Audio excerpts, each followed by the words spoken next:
बोला कि जो गुरु की महिमा जानता है उसकी गति कहीं नहीं जाए। जानत तुम ही हो जाई। गुरु को जो जितना जैसे जानेगा वैसे ही उतना ऊंचा वो हो जाएगा।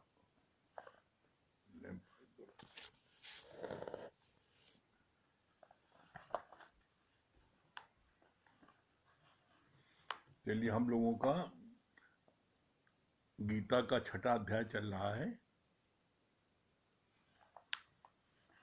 कल पढ़ा गया था, ज्ञानी तृप्त रहता है अपने स्वरूप में, एक ही नुक्ते में सब इल्म का मतलब मिल गया, कागजों के बोझ को सिर पर उठाए क्यों जरूर। कल यहां तक हुआ था 6ठे अध्याय का। उसके आगे आज भगवान कृष्ण क्या बोला,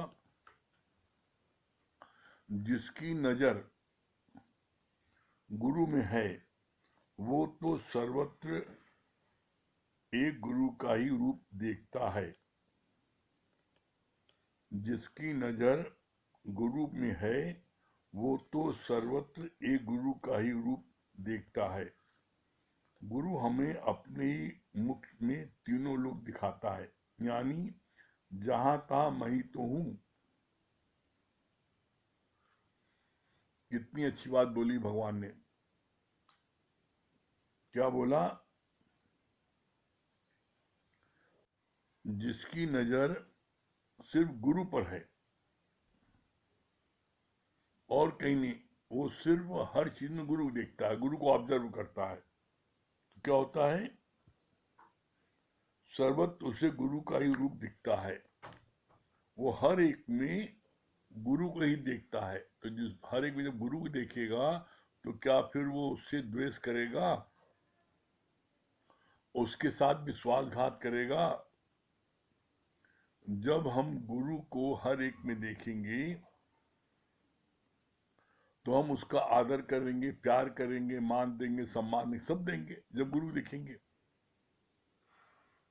बोला, इसीलिए बोला, जिसकी नजर गुरु में है वो तो सर्वत्र एक गुरु को ही रूप देखता है, सब में उसी गुरु को रूप दिखता है। फिर क्या बोला, गुरु हमें अपने मुख में तीनों लोग दिखाता है, यानी हर जगह गुरु ही गुरु है। जिधर भी दृष्टि डालता है उसको चहुओर गुरु ही गुरु दिखता है। तीनों लोक में अपने मुख में तीनों लोग दिखाया। कैसे? जैसे अर्जुन ने जब भगवान कृष्ण से बोला, आप तो अभी हमारे सामने आए हैं और आप कहते हैं मैं हमेशा से रहा हूं, तब भगवान कृष्ण ने बोला कि तुम नहीं जानते, तुम्हारे अनेकों जन्म हुए हैं, लेकिन मैं हमेशा से रहा हूं, तुम्हें नहीं पता है। तो कहा कि हम कैसे इस बात को विश्वास माने। तो कृष्ण से अर्जुन ने प्रार्थना किया कि आप अपना हमको अपना विराट रूप दिखाइए। तब भगवान कृष्ण ने कहा कि तुम अपनी ये चम की दृष्टि से हमारा ये विराट रूप नहीं देख सकते, हम तुमको दिव्य दृष्टि देते हैं। और भगवान कृष्ण ने फिर अर्जुन को दिव्य दृष्टि दी, देखने की वो शक्ति आंखों में दी। तब भगवान कृष्ण का अर्जुन ने दर्शन किया विराट रूप का। तो विराट रूप में क्या देखा, धरती का हर प्राणी उन्हीं के मुख से पैदा हो रहा है, और जो भी मर रहा है सब उनके मुख में जा रहा है। एक मुख से लोग निकल रहे हैं और एक मुख से लोग जा रहे हैं अंदर, उनके अलावा कुछ है ही नहीं।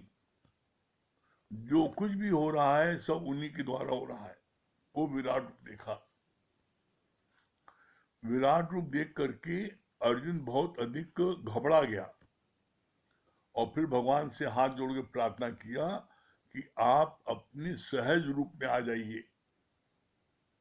फिर भगवान किस अपने मोहिनी रूप में आ गए। अपने भक्त के खातिर भगवान कुछ भी कर सकता है। फिर बोला, शरीर के किसी भी अंग की वैल्यू कम नहीं है। सिर को चोट आती है तो उसका भी इलाज करते हैं, और अगर पेट में भी तकलीफ होती है तो उसका भी समभाव से इलाज करते हैं। ऐसे ज्ञानी का सर्व आत्म भाव है। सभी को वो भगवान करके जानता है। कितनी अच्छी उपमा दी भगवान ने। जैसे आपके सिर में दर्द है, आंख में दर्द है, तो आप उसका इलाज करते हो तीव्रता से ना। उसी तरीके से अगर आपके पेट में दर्द है, पैर में दर्द है, तो क्या उसका इलाज नहीं करते? उसका भी इलाज उसी तन्मयता से करते हो जिसका जैसे आप सिर का करते हो। बोला, समान भाव से आप जैसे अपनी तन का इलाज करते हो, चाहे वो सिर का हो, चाहे वो आंख का हो, चाहे वो दांत का हो, और चाहे वो पैर का हो,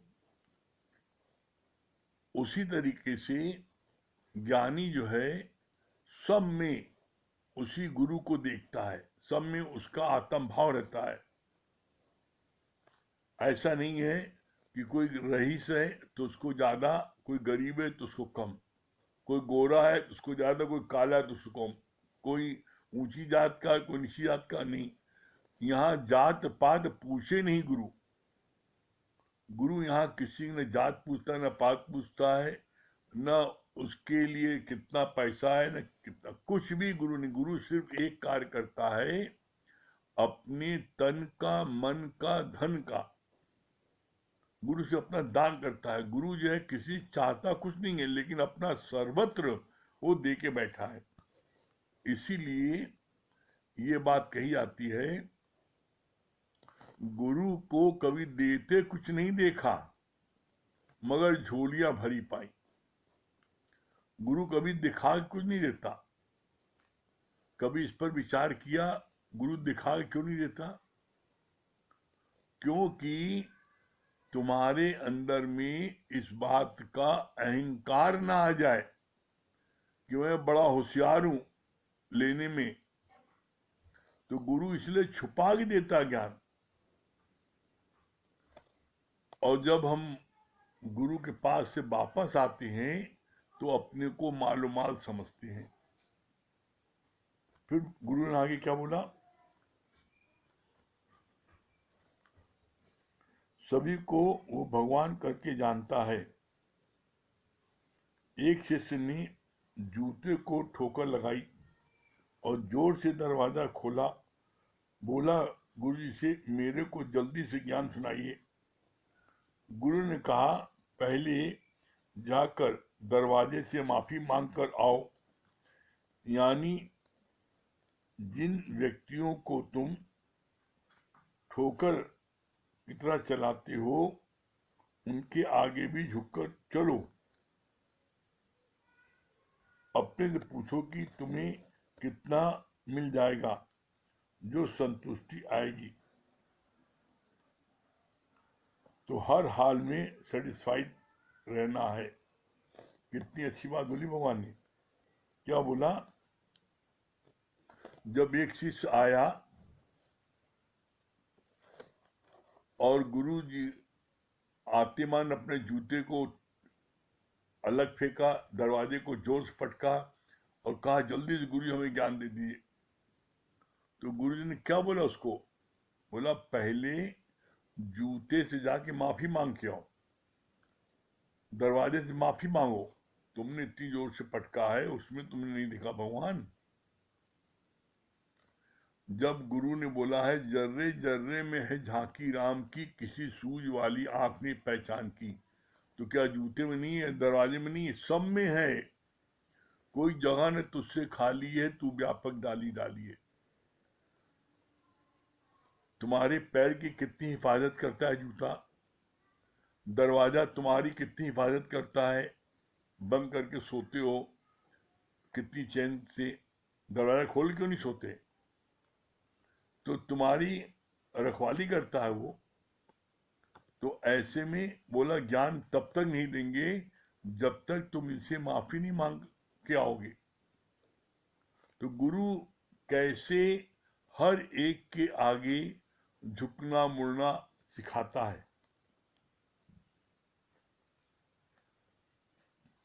फिर आगे बोला गुरु जी ने,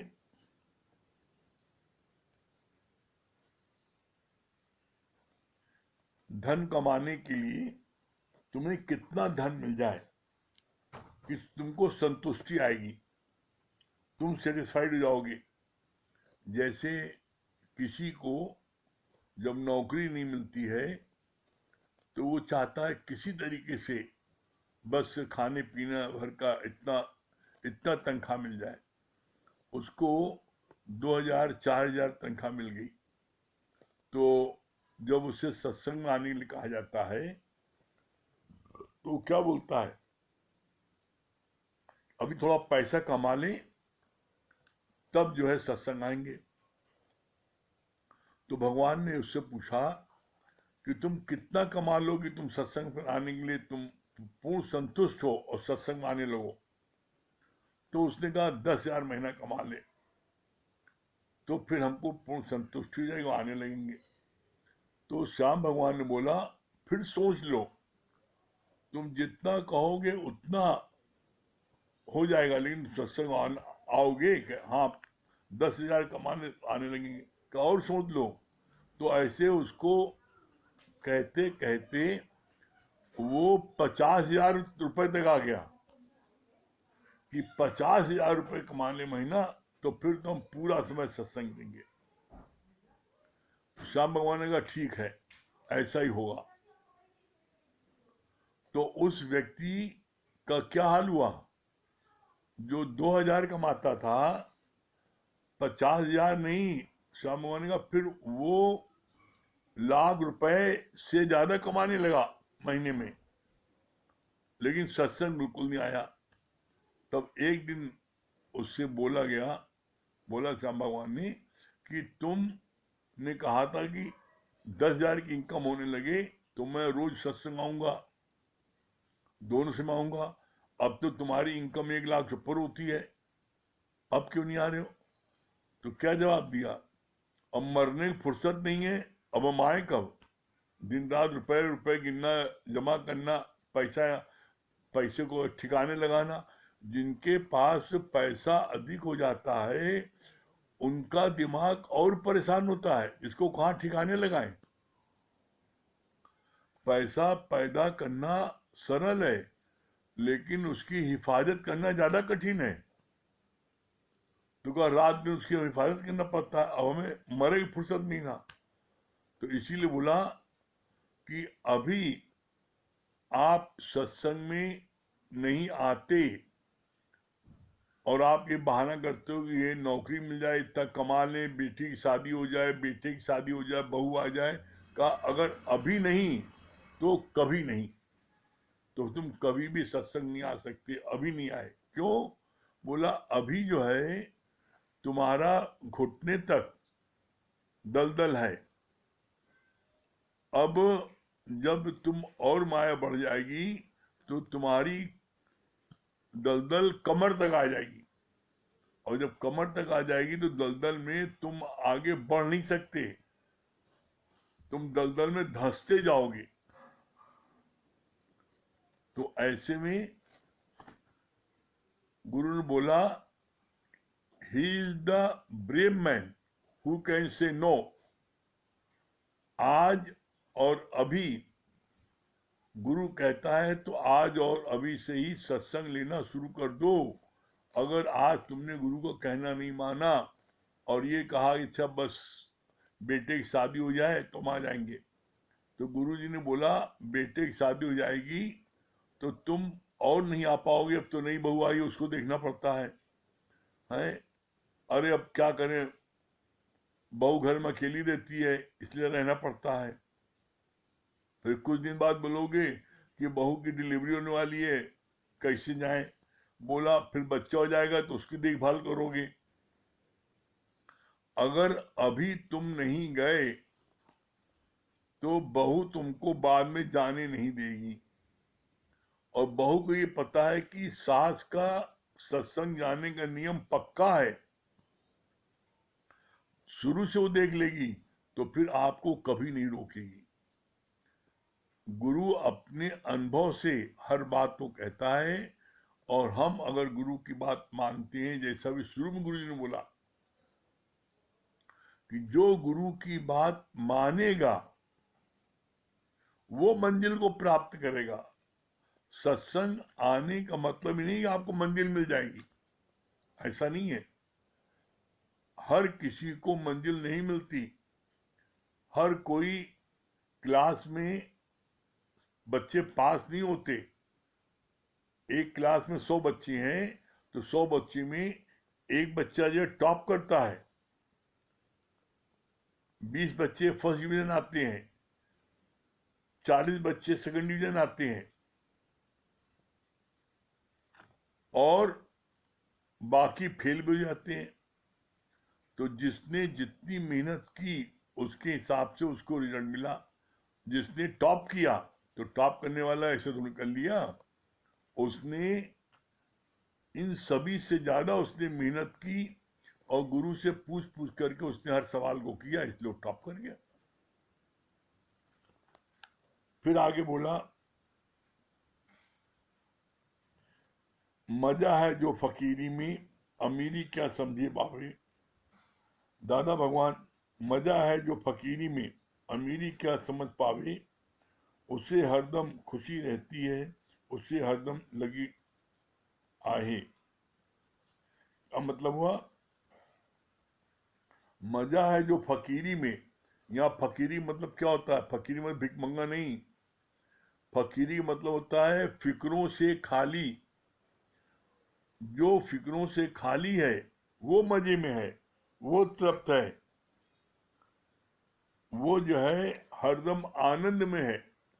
और जो फिक्रों से भरा हुआ है, जो चिंताओं से भरा हुआ है, तो बोला चिंता से चेहरा घटे, घटे बुद्धि और मान। नानक चिंता न करो, चिंता चिता समान। चिंता जो है वो जिंदा को जलाती है, अग्नि तो मुर्दे जलाती है। लेकिन जो चिंता मनुष्य करता है, उस चिंता से जीते जी जो है व्यक्ति मर जाता है। फिर आगे बोला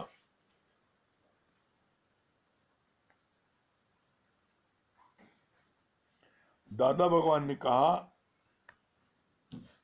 दान ऐसा करो जो अगला जीवन भर भीख मांगने से छूट जाए। The noblest charity to the noblest charity is to prevent a man from asking charity again। मतलब क्या? बोला दान ऐसा करो कि उसकी भीख मांगने की आदत जिंदगी भर छूट जाए। कैसे? जैसे इसका एक बहुत सुंदर उदाहरण गुरुजी ने दिया। बोला जैसे, बोला इसके लिए बहुत सुंदर उदाहरण गुरुजी ने दिया। क्या बोला?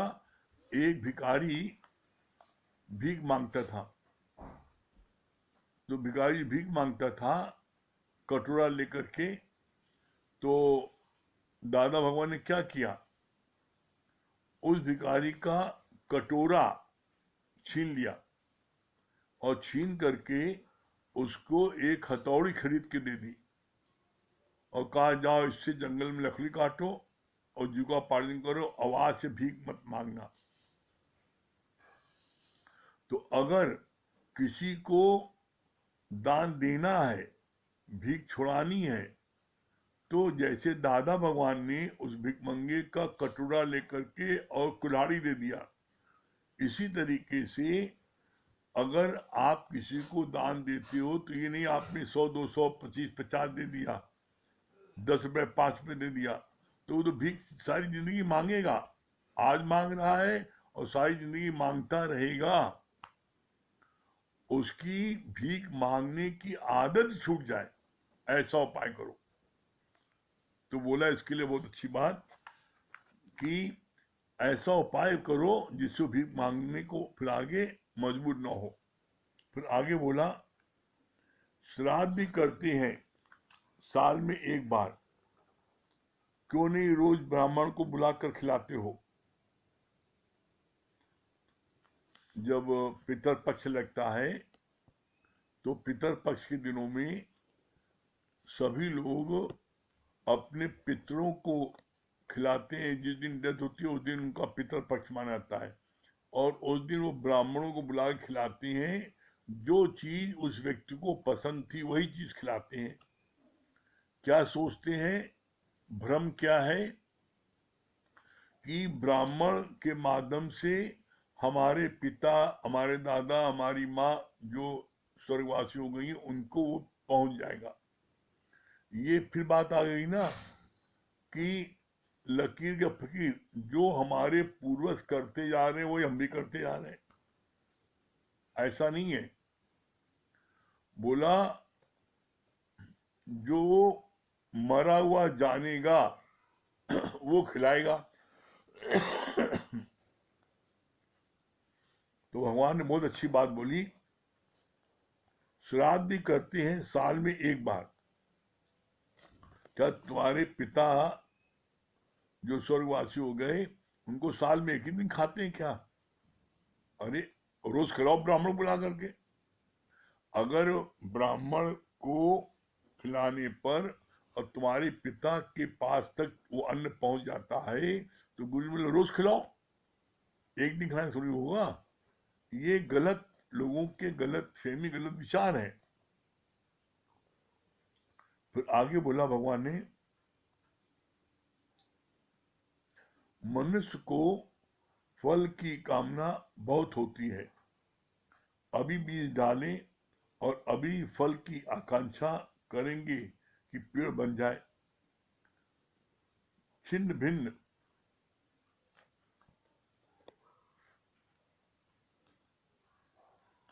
अभी बीज डालें और अभी पेड़ बन जाए। मनुष्य को फल की कामना बहुत होती है, अभी बीज डालें और अभी ही फल की आकांक्षा करेंगे कि पेड़ बन जाए। छिन्न भिन्न होने का भी संकल्प न रखो। चींटी की तरह मुख में नमक की डली रखकर आते हैं तो मिश्री का स्वाद कैसे मिलेगा। कितनी अच्छी बात बोली भगवान ने। मनुष्य जो है बंदर की तरह एकदम है, इसलिए बंदर की जो है लोग, बच्चे बड़े चिलबिले होते हैं, उनको लोग कहते हैं बंदर हो क्या। तो मनुष्य जाति जो है उसकी हरकत बंदर की तरह है। कैसे? बोला जैसे बंदर जो है उसको भी शौक हुआ कि सब लोग जो अपना घर बना के रहते हैं तो हम भी अपना घर बनाए, और ये लोग अपना फल बीज बोते हैं और फल निकलता है खाते हैं, तो हम भी ऐसा करें। तो बंदर ने भी जो है बीज बोया, और बीज बोने के कुछ ही समय बाद वो खोद के देखता है बीज में से फल निकला कि नहीं। तो पता लगा कि जो है वो खोदता रहा बार बार, वो कुछ भी वहां पर एक भी फल नहीं निकला, बल्कि बीज भी खराब हो गया। तो इसी तरीके से मनुष्य भी कोई कर्म करता है तो ये चाहता है इसका फल हमें तुरंत मिले, तुरंत फल मिल जाए। ऐसा नहीं, तुरंत फल मिल जाए ऐसा नहीं है। गुरु ने बोला तुम बीज बो, तुम बीज डाल दो, फल उसका निश्चित मिलेगा, फल उसका निश्चित तुमको मिलेगा, लेकिन उसके लिए आपको धीरज रखना पड़ेगा। आप धीरज नहीं रखते हो और चाहते हो कि तुरंत वहां मिल जाए। बोला जैसे हर फल का, हर चीज का एक समय होता है। जैसे अगर आपने पालक का बीज बोया तो 15 दिन में उसका निकलेगा, और अगर आपने जो है धान बोया, गेहूं चावल का, वो 6 महीने में। अब आपने आम बोया तो आम 5 साल में आता है। अब आप चाहो आम आज बोए और अगले महीने आ जाए, कैसे आ जाएगा? जब वो 5 साल में उसकी अवधि है निकलने की, तो 5 साल लगेगा। आपको बच्चा, छोटा बच्चा है, 10 साल का है, और उसकी दाढ़ी मूछे आ जाए, कैसे आ जाएगी? हर चीज का एक प्रावधान है। तो उसी तरीके से फल का भी जो है, हाँ ये बात निश्चित है कि जो कर्म आप करोगे उसका फल आपको मिलेगा निश्चित। चाहे वो फल आपको आज मिल जाए और चाहे वो फल आपको जो है 100 बरस बाद मिले, मिलेगा जरूर। कैसे? इसका बहुत सुंदर गुरु ने दृष्टांत बोला। बोला धृतराष्ट्र ने भगवान कृष्ण से शिकायत की कि मुझको जन्म से आपने अंधा क्यों बनाया और मेरे 100 पुत्र मेरे सामने क्यों मार दिए गए, जबकि मैंने अपने 100 जन्म देख लिए हैं। 100 जन्म में मैंने कोई भी गलत काम नहीं किया। भगवान कृष्ण ने कितना सुंदर जवाब दिया। बोला 100 जन्म होते हैं क्या? अगर जन्मों की बात करते हो तो जन्म तो 84 लाख होते हैं। 84 लाख जन्म में तुमने कभी भी कोई कर्म ऐसे किए तो उसकी सजा मिलेगी जरूर तुम्हें। तो कहा हम तुमको आगे की दिव्य दृष्टि देते हैं, तुम आगे देखो तुमने क्या किया था। तो जब धृतराष्ट्र को भगवान कृष्ण ने दिव्य दृष्टि दी तो उन्होंने 101 जन्म से शुरू किया देखना। तो 101 जन्म में क्या देखा उन्होंने? उन्होंने देखा कि वो एक नगर के सबसे बड़े सेठ हैं और उसी नगर में अकाल पड़ गया। एक मुर्गी बेचने वाला व्यापारी अपने मुर्गी के बच्चों को लेके आया और सेठ जी को कहा इसको रख लीजिए, मेरे 100 मुर्गी के बच्चे हैं, मैं अपनी जीविकोपार्जन के लिए दूसरे शहर जा रहा हूं, आपसे लौट के ले लूंगा बाद में। व्यापारी चला गया और 6 महीने बाद लौट के आया। सेठ जी मेरे मुर्गी बच्चे दिए। सेठ जी ने जो है अपने खानसामे से कहा भाई के मुर्गी बच्चे लौटा दो। तो खानसामे ने क्या बोला? बोला वो तो मैंने रोज एक एक बना के आपको खिला दिया। तब व्यापारी के मुख से निकला, क्या तुम अंधे थे? मुर्गी लाए नहीं घर में और 6 महीने से खा रहे हो रोज एक एक, तो अंधे नहीं थे? तो कहा इस कारण से तुम अंधे बन गए। बिना विचारे जो खाए सो पाछे पछताए और काम बिगाड़ो आप में जग में हो थसाए। बिना विचारे तुम खाओगे तो उसका परिणाम यही होगा। फिर बोला कि मेरे 100 बच्चे क्यों मारे गए? ठीक है हमने ऐसा कर्म किया। तो कहा 100 बच्चे का, मुर्गी जो है उनके बच्चे आपको दिए थे, तो वो आपके बच्चे इसलिए मारे गए जैसे बैंक में आप रुपए जमा करते हो तो 7-8 साल में दुगना हो जाता है। तो 100 साल बाद क्या मुर्गी के बच्चे 101 जन्म बाद क्या वही मुर्गी के बच्चे बने रहेंगे? वही मुर्गी के बच्चे बड़े होकर के आपके बच्चे के रूप में आ गए और आपके सामने 100 बच्चे मारे गए। ये है कर्मों की गति। अब आप समझ लो, इसीलिए लाइन आती है, बिन भोगे छूटे नहीं कर्म गति बलवान। कर्मों की गति इतनी बलवान है कि बिना भोगे नहीं छूटेगी। इसलिए समझ समझ पग धरिए। कोई भी कर्म करते समय 2 बार जरूर सोचना कि इसका फल भी हम ही को लेना है। इसीलिए लाइन अभी जो बोली गई ना, बिना विचारे जो करे सो पाछे पछताए, और काम बिगाड़ो आप में जग में उठो सुसाए। अपना काम भी बिगाड़ेगा, जग में उसकी हंसाई भी होगी। इसलिए कभी भी कोई ऐसे कर्म नहीं करो जिससे कि आपको उसका बुरा परिणाम भोगना पड़े। फिर आगे बोला भगवान ने,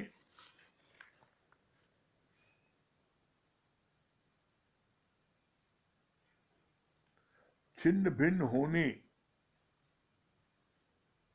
का भी संकल्प न रखो। चींटी की तरह मुख में नमक की डली रखकर आते हो तो मिश्री का स्वाद कैसे मिलेगा? नमक की डली है जगत के पदार्थ या सुखों का मोह, उनको हृदय में रखकर सत्संग में आओगे तो ज्ञान का पूरा आनंद कैसे मिलेगा? Question mark. कितनी सुंदर बात लिखी भगवान ने, कितनी अच्छी उपमा दी है कि इसका एक दृष्टांत गुरु जी ने बोला।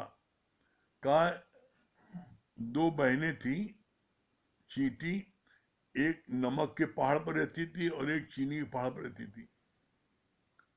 तो चींटी के पहाड़ वाली जो है उसने अपनी बहन को निमंत्रण दिया कि बहन मेरे घर आओ,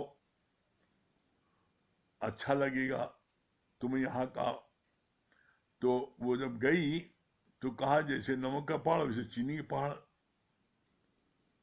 यहाँ हमें तो कुछ फर्क नहीं लगता। तो चींटी पर रहने वाली जो चीनी वाले पहाड़ पर जो चींटी रहती थी, उसने क्या किया, अपनी बहन का बेटा कुल्ला करो। देखा अंदर उसके मुख में किनारे नमक की डाल रखी थी, इसलिए उसको मिश्री स्वाद नहीं मिल रहा था। तो उसने उसको कुल्ला कराया अच्छे से। जब कुल्ला कराया तो जो नमक अंदर था निकल गया। अब उसके बाद में उसको मिश्री चखाई, तब उसको लगा रही बड़ी अच्छी है, बहुत मजा आया। तो बोला इसी तरीके से तुम ब्रह्म ज्ञान में आते हो, ब्रह्म ज्ञानी बनना चाहते हो, लेकिन जगत के सुखों को, जगत के पदार्थों को, उसको तुम नहीं छोड़ते। चाहते हो जगत का सुख भी मिल जाए, जगत की सब चीज मिल जाए और हम ब्रह्म ज्ञानी बन जाओ। तो ऐसा नहीं होगा। कितना अच्छा बोला भगवान ने। बोला नमक की डली जगत के पदार्थ है, सुखों का मोह, उसको हृदय में रखकर सत्संग में आओगे तो ज्ञान का पूरा आनंद कैसे मिलेगा? ज्ञान का आनंद भी आप चाहते हो और ये चाहते हो जगत का हम सुख भी ले लें। दोनों चीज एक साथ नहीं हो सकती है। क्या बोला? एक म्यान में 2 तलवार, देखा सुनना न कोई। आप चाहो कि हम जगत का वो मिले, सुख मिले, और हम ज्ञान का आनंद भी प्राप्त करें, तो जगत के चीजों का उपयोग करोगे, उसका भोग करोगे तो जगत की चीजों से आपको सुख मिलेगा, सुख मिल सकता है। तो जो सुख देता है वही दुख भी देता है। दोनों से दूर रहो। किसमें रहो? आत्म सुख में रहो। आत्म सुख क्या है? Ever lasting happiness. आत्म सुख क्या है? बोला अपने आनंद में रहो, हर समय अपने आनंद में रहो। अपने आनंद में क्या होता है? अपने आनंद में रहने की पहचान क्या है? हर समय आप प्रफुल्लित रहोगे, आपके मन में कोई विचार ही नहीं चलेगा, हर समय आप परमात्मा से लौ आपकी लगी रहेगी। तो जब आपके मन में कोई विचार ही नहीं चलेगा और परमात्मा से लौ लगी है, तो बोला ये है सच्चा आनंद। कैसे? बोला ने इसके लिए कि हम उस आनंद को सब जगह ढूंढ रहे थे। वो आनंद सोचते थे कि धन में है, वो आनंद पत्नी के भोग विलास में है, वो आनंद बड़ी कोठी में है, वो आनंद गाड़ी घोड़े बड़ी बड़ी महंगी गाड़ियों में है। इन सब चीजों से, चाहे पत्नी हो, चाहे कोठी हो, चाहे लग्जरी कार हो, कुछ हो, इन सारी चीजों से आपको सुख मिल सकता है। आनंद की प्राप्ति आपको दुनिया के किसी भी पदार्थ से आपको नहीं हो सकती। क्यों नहीं हो सकती? कारण क्या है? कारण यह है कि दुनिया के किसी भी पदार्थ में आनंद है ही नहीं। आपको आनंद मिलेगा कैसे? आप बताओ। जब दुनिया के किसी पदार्थ में, किसी वस्तु में, किसी चीज में, किसी व्यक्ति में वो जब वहां है ही नहीं, तो आपको आनंद मिलेगा कैसे? है? उस आनंद की तलाश आप चारों मिल जाए आनंद। इसीलिए एक लाइन आती है, गुरु ने बोला, जल में तू मथानी चला रहा और मक्खन निकलने की आस है। मथानी जल में चलाते जाओ और इसमें मक्खन निकल आए, तो क्या जल में से मक्खन निकल सकता है? अरे जब आप दही में मथानी चलाओगे तो मक्खन निकलेगा। आप चला रहे हो जल में और चारों निकल आए। आप चाह रहे हो जगत के सुख से हमें आनंद ही मिल जाए, तो जगत के सुखों में आनंद है ही नहीं। इसीलिए क्या बोला गया है कि सुख कहाँ है? सुख है प्रभु के सुमरन में, प्रभु के वचनों में, प्रभु के आगे जब आप दंडवत प्रणाम करोगे तो सुख वहां है। वो आनंद की उसको बोलते हैं। दुनिया के जितने भी सुख हैं उसको जो है ये क्या है? ये द्वंद्वी जोड़े हैं। जहां सुख है वहां दुख है, जहां मान है वहां अपमान भी है, जहां लाभ भी है वहां हानि भी है, जहां दिन है वहां रात भी है। लेकिन आनंद का विलोम नहीं है, और वो आनंद मिलता है सिर्फ सिर्फ सिर्फ सिर्फ एक सत्संग में। क्यों मिलता है? क्योंकि आज भी सत्संग में हनुमान जी विराजमान रहते हैं। सत्संग में किसी न किसी रूप में हनुमान जी विराजमान रहते हैं, और जब वहां हनुमान जी विराजमान रहेंगे तो वहां किसी बात की किल्लत हो सकती है? सर्व सुख होवे। गुरु जी ने बोला इसके लिए, आनंद को प्राप्त करने का सबसे सुगम, सबसे सरल मार्ग क्या है? सत्संग में आना। सत्संग से जो आपको आनंद की प्राप्त होगी,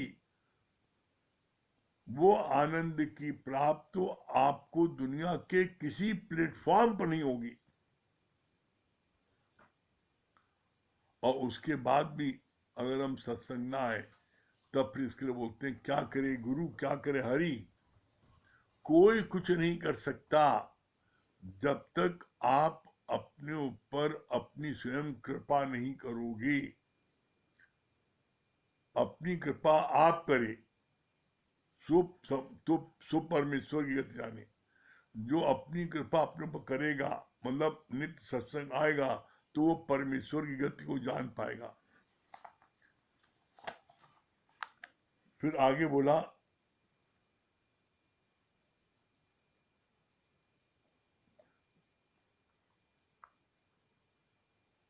नमक की डली है जगत के पदार्थ या सुखों का मोह, उनको हृदय में रखकर सत्संग में आओगी तो ज्ञान का पूरा आनंद कैसे मिलेगा।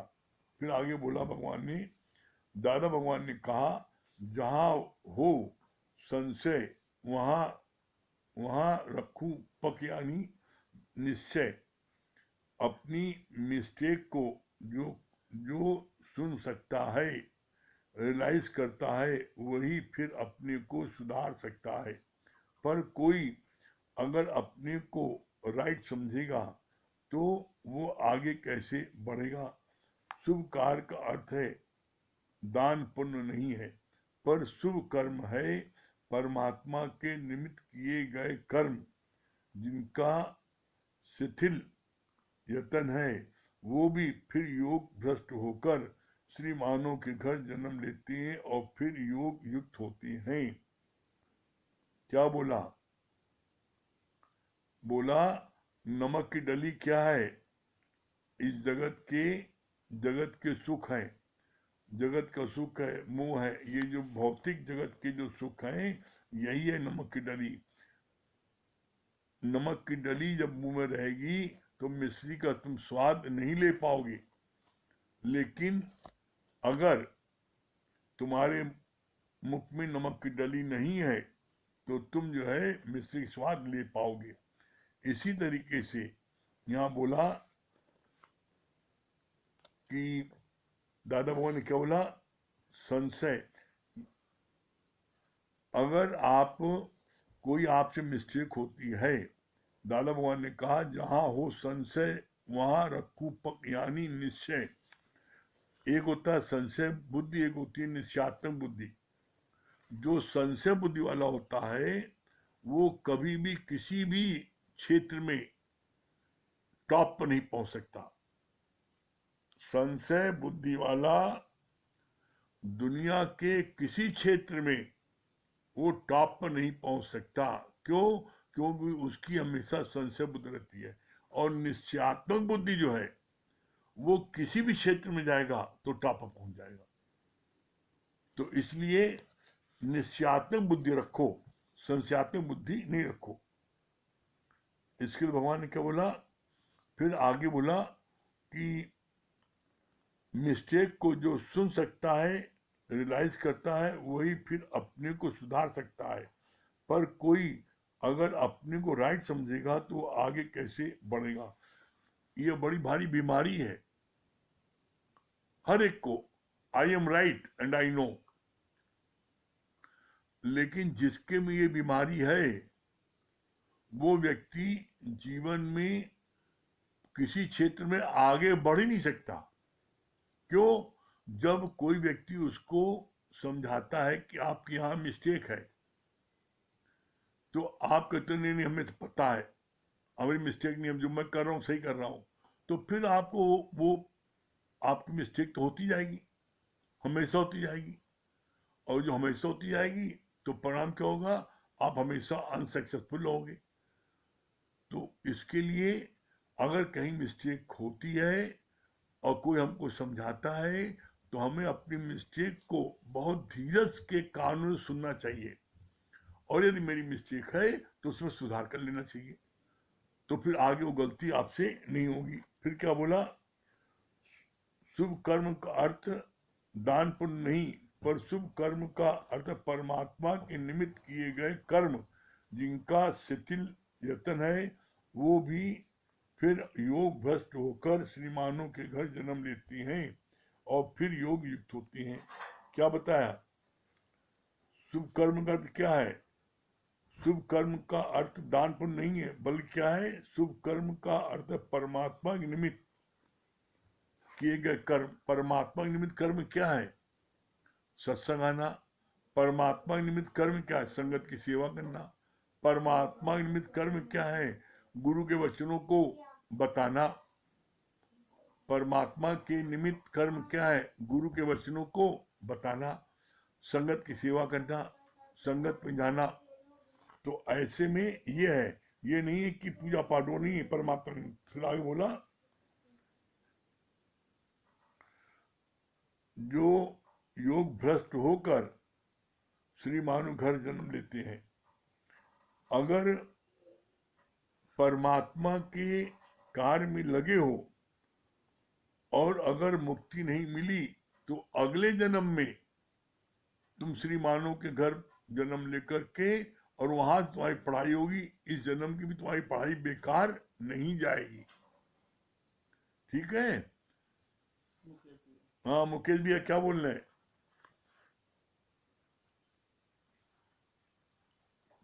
मुकेश भैया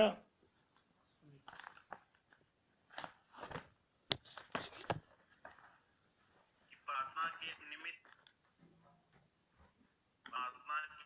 जो कर्म होते हैं वो जैसे कि किसी को गुरु वचनों को बता, सत्संग सुनना और अपना जीवन गुरु के कार्य ही व्यतीत करना, गुरु के वचनों से चलना, ये परमात्मा के वित्त कर्म। और इस परमात्मा के वित्त कर्म जो कर उसमें परम शांति का एहसास।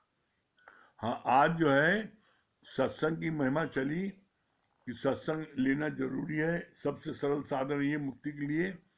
सत्संग में क्या क्या मिलेगा वो वाला भजन सुनाइए।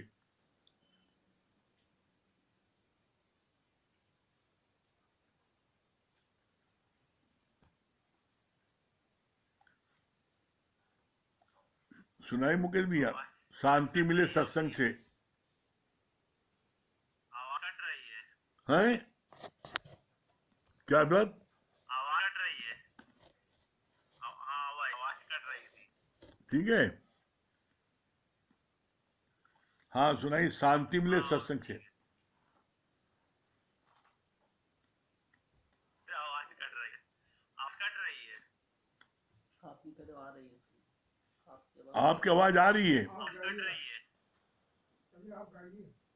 गाइए, आप गाइए। आवाज कट रही है।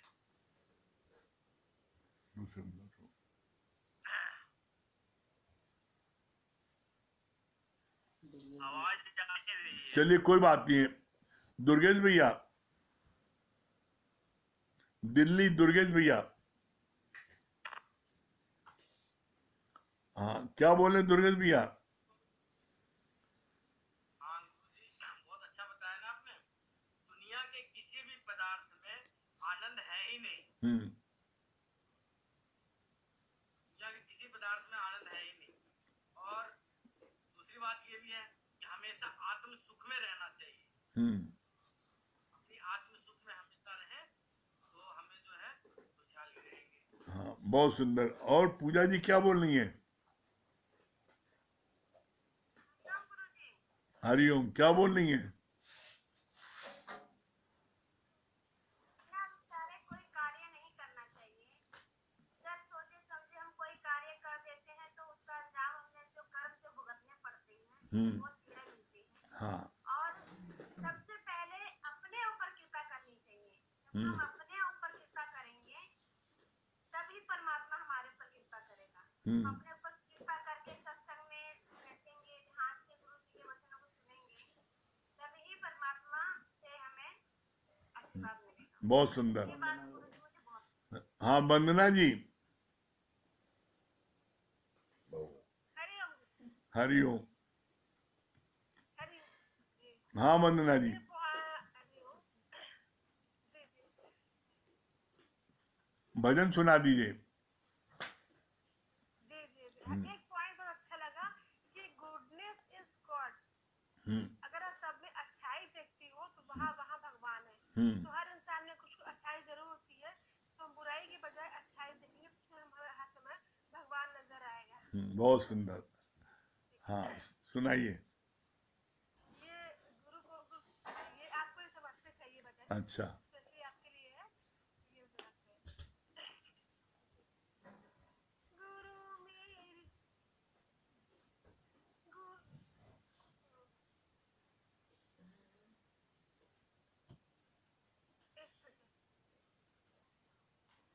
जिसके लिए तेरा घर न हो सतगुरु, उसके लिए से हमें तो परवाह नहीं।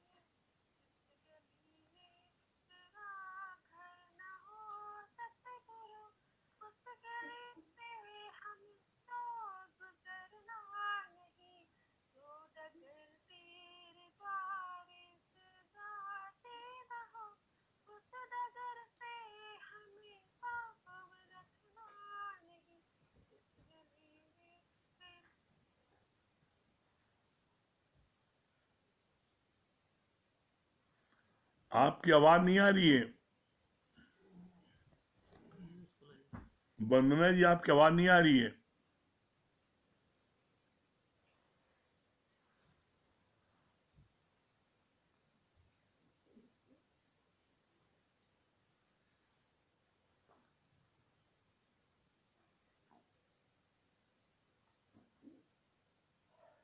अभी आई?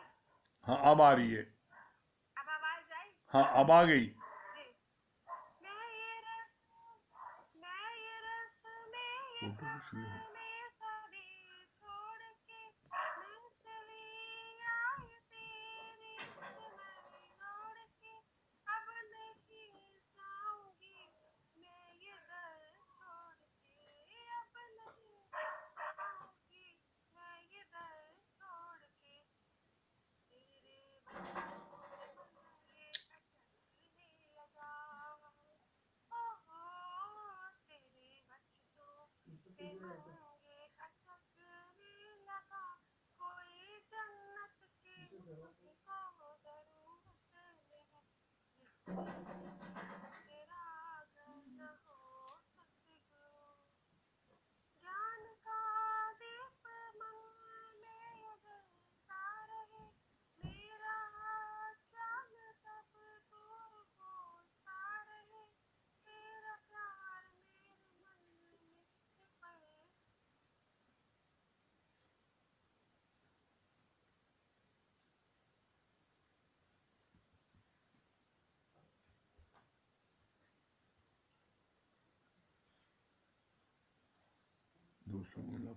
आवाज नहीं आ रही आपकी। वंदना जी, आपकी आवाज नहीं आ रही है।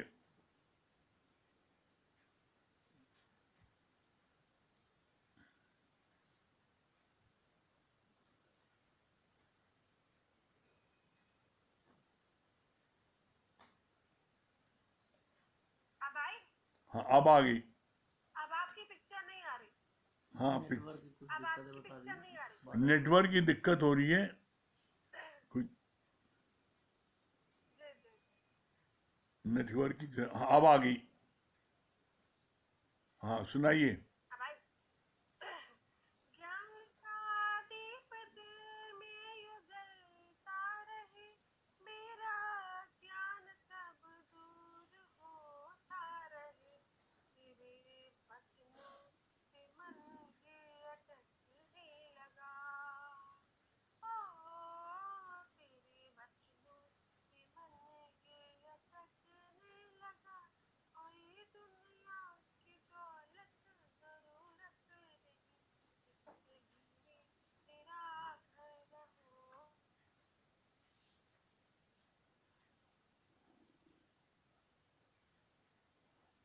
क्या बात क्या है? कट जा रही पता नहीं क्यों। चलो हटाओ, दूसरे के लगाओ फिर क्यों को। बोल दीजिए उनको अब नहीं करना। आपका नेटवर्क जो है यहाँ से नहीं मिल पा रहा। आपका कुछ डिस्टर्बेंस हो रहा है। हाँ, महेश भैया।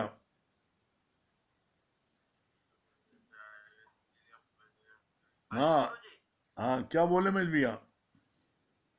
बहुत अच्छी आपने बात बताई कि दो प्रकार की बुद्धि होती है, एक संशयात्मक एक व्यूहात्मक। हम्म, जब हम संशयात्मक बुद्धि रखते हैं तो कभी आगे नहीं बढ़ पाते।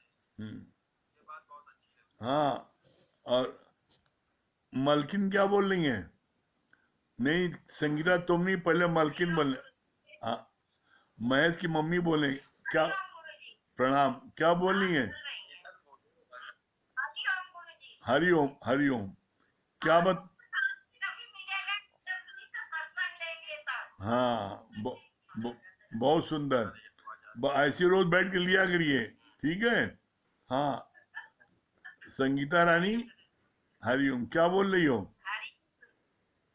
हरिओम। बहुत अच्छी बात लगी चीटी वाली आपने बात बताई कि चीटी ने मतलब उनको दावत दी कि हमारे घर पर आओ तो जो है नमक की डली मतलब उसने दबा के रखी थी। और जब वहां पहुंची तो उसको स्वाद ही नहीं मिल रहा था। तो ऐसे हम भी मतलब संसार को भी अंदर रखते हुए और सोचते हैं कि आनंद पा जाए, तो कैसे पाएंगे। ये बात बहुत अच्छी लगी कि जब नमक की डली हटाएंगे तभी जाके आनंद मिलेगा। हाँ, चलिए भजन सुना दीजिए। 2 मिनट रुको। चलिए भजन की 2 लाइन सुना दीजिए। जी। चरणों में जगह कोई स्पीकर अगर पास में चल रहा है उसके सॉन्ग दे दो। तूने दिल में बसा लिया, चरणों में जगह मांगी थी, तूने दिल में बसा लिया।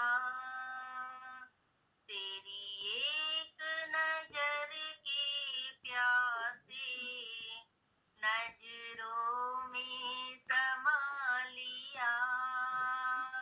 शुक्रिया शुक्रिया आपका, शुक्रिया शुक्रिया शुक्रिया आपका, शुक्रिया। वरदान भरी दृष्टि से हमें बनाया त्रिकाल धरती, वरदान भरी दृष्टि से हमें बनाया त्रिकाल धरती। जन्मों के पुण्य फले हैं, गुरु कृपा है इतनी बरसी। जन्मों के पुण्य फले हैं, गुरु कृपा है इतनी बरसी।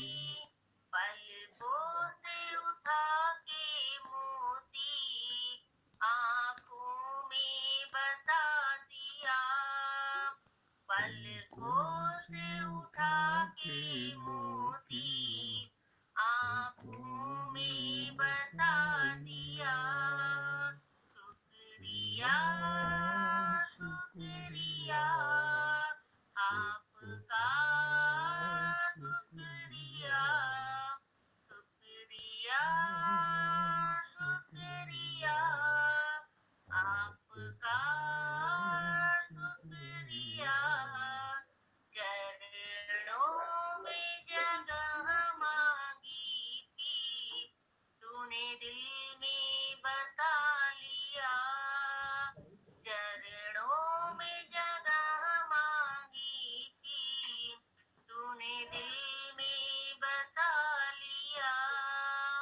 शुक्रिया शुक्रिया आपका, शुक्रिया बहुत सुंदर। शुक्रिया शुक्रिया हरिओम गुरु। आपका शुक्रिया।